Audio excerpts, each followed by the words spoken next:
They called him Alexander the Great, and for good reason. By age 30, he'd carved out an empire stretching from Greece to India, never losing a single battle. History books celebrate his tactical brilliance, his courage, his vision of a unified world. But there's another story, one that doesn't make it into the heroic narratives. It's a story written in blood by the hands of friends, buried in the ashes of cities that dared resist, and whispered by soldiers who watched their beloved commander transform into something unrecognizable. Because here's what they don't tell you in school: Alexander's empire wasn't just built on military genius. It was constructed on a foundation of calculated brutality, paranoid executions, and a descent into megalomania so complete that even his most loyal companions began to fear for their lives. This isn't a story about a hero. This is a story about what happens when unlimited power meets unchecked ambition, when victory becomes addiction, and when the line between greatness and madness blurs beyond recognition. The ancient sources tried to sanitize it, his admirers tried to justify it.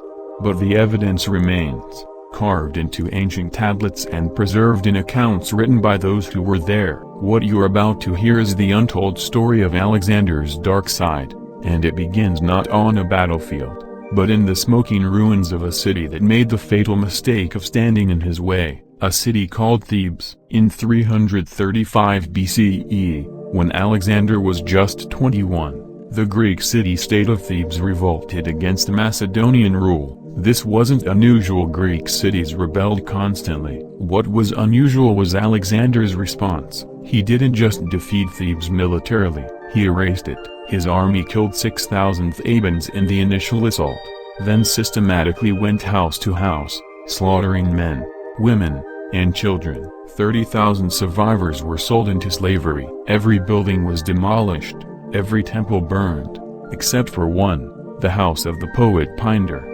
spared because Alexander fancied himself a lover of culture. Think about that for a moment. An entire city, one of Greece's most ancient and storied, reduced to rubble and ash in a matter of days. And this wasn't a heat-of-battle massacre, this was deliberate policy. Alexander wanted to send a message that would echo across the Greek world: resist me and this is your fate. But here's what makes it even darker. Thebes had once sheltered Alexander's father Philip when he was a hostage as a young man. These weren't strangers, they were practically family friends. The calculated coldness of the destruction reveals something chilling about Alexander's character. This wasn't a passionate young king making a mistake.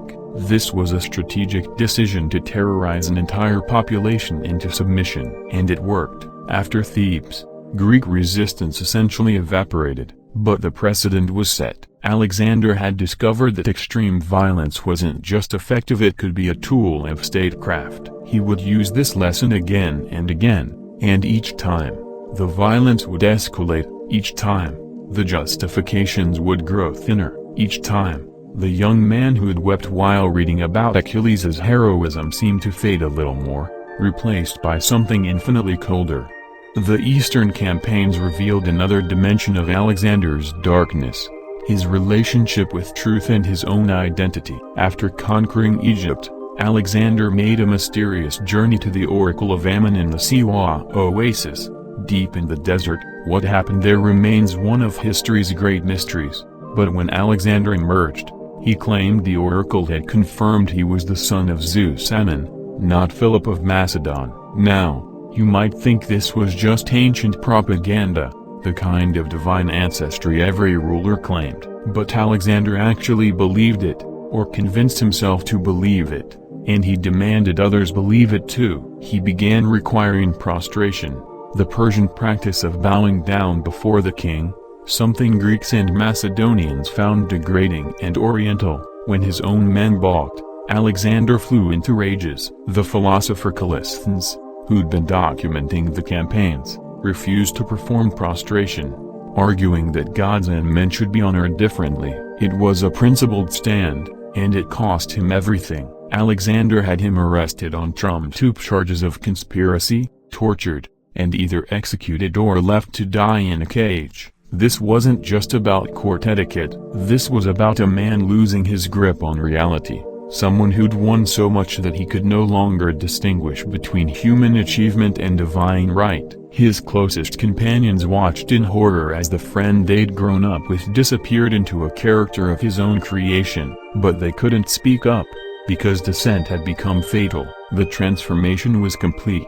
Alexander had become the very type of Eastern despot he'd claimed to be liberating the world from, and the darkest chapter was still to come, one that would be written in the blood of his best friend. Cleitus the Black was more than Alexander's friend. He'd saved the king's life at the Battle of Granicus, taking a sword blow meant for Alexander and cutting down the Persian who would have killed him. He'd fought alongside Alexander since the beginning, earned his nickname for his dark complexion and fierce reputation, and earned the right to speak his mind. In 328 BCE, during a banquet at Samarkand, Cleitus made that fatal mistake. The wine was flowing freely, as it always did at Alexander's increasingly debauched gatherings.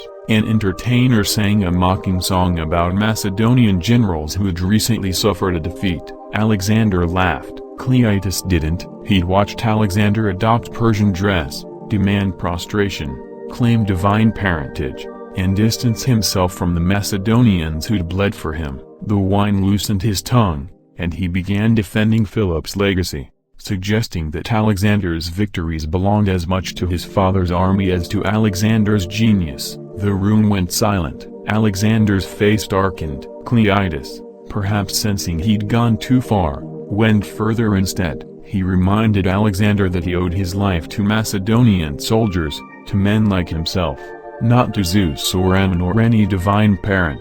What happened next depends on which ancient source you read, but the outcome is the same. Alexander grabbed a spear from a guard, or perhaps a sarissa from the wall, and in a rage fueled by wine and wounded pride, drove it through Cleitus's chest. His friend, his savior, his truth-teller, died on the floor while the party guests watched in horror. For 3 days, Alexander locked himself in his tent, weeping and refusing food, calling himself a murderer. His advisors tried to console him, telling him it was the wine, or that Cleitus had committed treason by questioning him. But here's the truly dark part. After those 3 days, Alexander emerged and continued his campaigns. The lesson wasn't that violence was wrong. The lesson was that no one, absolutely no one, was safe from his wrath. 5. By the time Alexander reached India, his paranoia had metastasized into something systematic and terrifying. The Philotas affair exemplifies how far he'd fallen into darkness. Philotas was the son of Parmenion, Alexander's most senior general, the man who'd been Philip's right hand and had won critical battles throughout the Persian campaign. When rumors reached Alexander that Philotas had heard whispers of a conspiracy but failed to report them immediately, the king saw betrayal everywhere. Philotas was arrested, brought before the army, and subjected to torture until he confessed to crimes he almost certainly didn't commit. The confession didn't matter, it was the process that mattered. Alexander was demonstrating that proximity to power, years of loyal service, even being the son of his most trusted general meant nothing if you fell under suspicion. Philotas was executed, stoned to death or run through with javelins, depending on the source. But Alexander didn't stop there. He sent assassins hundreds of miles back to Media, where Parmenion, an old man who'd never shown anything but loyalty, was commanding garrison troops. They murdered him in cold blood because Alexander feared he might seek revenge for his son. An entire family, destroyed. And the message was received. The army marched on, but they marched in fear. Every general, every companion, every friend now understood that Alexander's love was conditional, his trust was ephemeral, and his justice was arbitrary. This wasn't leadership, this was tyranny maintained through terror. The man who had once inspired fanatical loyalty through charisma and shared hardship now commanded it through the threat of midnight assassinations. And still, he pushed eastward, as if conquest could fill the void where his humanity used to be. 6. The final years reveal the complete dissolution of everything Alexander once represented. After his army forced him to turn back from India, after his best friend Hephaestion died, Alexander spiraled into a darkness that suggests not just moral corruption but possible mental breakdown. He ordered the execution of Hephaestion's doctor for failing to save him. He slaughtered an entire mountain tribe, the Casines,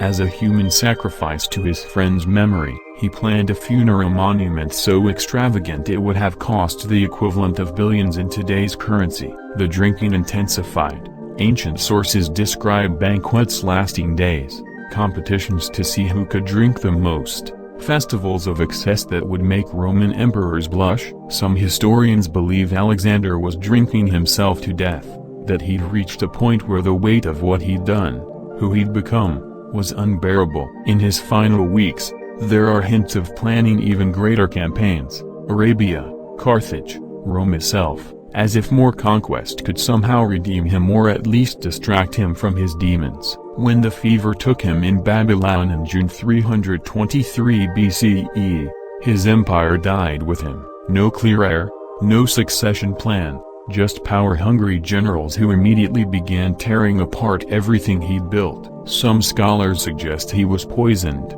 that someone close to him had finally had enough. We'll never know for certain, but here's the haunting truth that his legend obscures. Alexander the Great was also Alexander the Terrible. He was a military genius who destroyed cities, a charismatic leader who murdered friends, a visionary who couldn't see his own darkness until it consumed him. His untold story isn't one of hidden heroism, it's a cautionary tale about the corruption of power, the cost of ambition, and the monster that can emerge when someone believes they're beyond human judgment. The greatest conqueror in history left behind rivers of blood and a legacy written as much in ash as in gold.